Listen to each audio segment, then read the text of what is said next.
আজ দুপুরবেলায় বানাবো পুঁই পাতার ঝাল। তোমরা কে কে বানাও পুঁই পাতার ঝাল? আমার তো খুব ভালো লাগে খেতে। ওই দেখো কি কি ইনগ্রিডিয়েন্টস দিয়েছি সেগুলো একটু বলে নিই।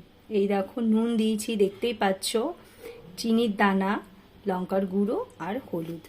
আর একটা জিনিস ফেলতে হবে, সেটা হচ্ছে সর্ষের তেল।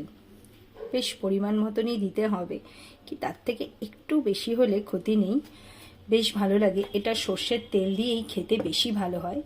ব্যাস 5-10 মিনিটের জন্য একটু ম্যারিনেশন করে রেখে দেবো। তারপর ওই 10-15 মিনিট মতন এটা রান্না করতে হবে। চলো ম্যারিনেশনটা আগে করে নিই। এই দেখো, এইবার আর হাত লাগাবো না, খুন্তি দিয়েই একটু ভালো করে নাড়াচাড়া করে নেব, তাহলেই হয়ে যাবে ম্যারিনেশন। কি সুন্দর লাগছে না কালারটা? খুব সুন্দর লাগছে কালারটা। যাক, একটু জল দেব, সামান্য জল দিতে হবে, কারণ পুঁই পাতা থেকে তো একটু জল উঠবেই। আর এটা ঢাকা দিয়ে দিয়ে না রান্না করতে হবে। তোমরা কাঁচা লঙ্কাও ফেলতে পারো, আমি দেখি কি করি। এখনও তো কাঁচা লঙ্কা দিইনি, যখন রান্নাটা করব তখন হয়তো দিলেও দিতে পারি, আর না দিলেও না দিতে পারি। যাক, একটু জল দেবো, দাঁড়া, অল্প একটু জল দিয়ে দেব, সামান্য।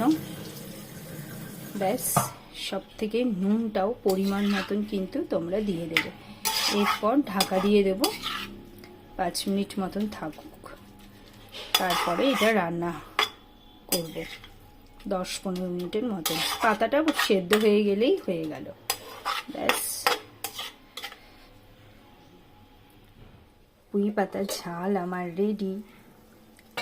সিম্পল একদম, কিন্তু খেতে বেশ অসাধারণ লাগে। আমি এরকমই রাখবো। দেখো, বেশি ভাজা ভাজা করলে না পুঁই পাতার যে গন্ধ সেটা পাওয়া যায় না। একদম তেলটাও ঠিক আছে। মাঝখানে একটু ঢাকনাটা খুলে দেখেছিলাম নুনটা ঠিক আছে নাকি, কিন্তু না, নুনটা একটু কম হয়েছিল, তাই আবার নুন দিয়ে ঢেকে রান্নাটা করেছি। খেতে কিন্তু ভীষণ ভালো লাগে।